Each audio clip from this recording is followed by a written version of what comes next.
Well, good morning, Tom. We're in Bridlington at the top of Beck Hill, and this is the World War II siren I was telling you about on top of the old TSB building.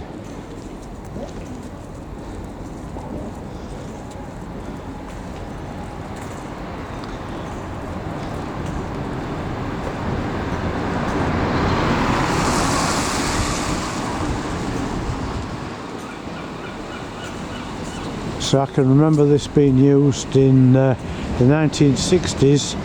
Every time there was a fire in the town,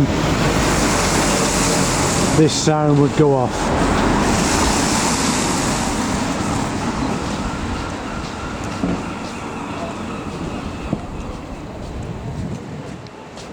So I'll try and get some more information on it.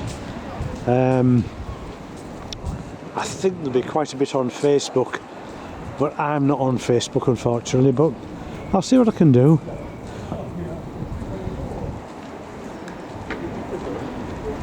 Okay. Bye for now.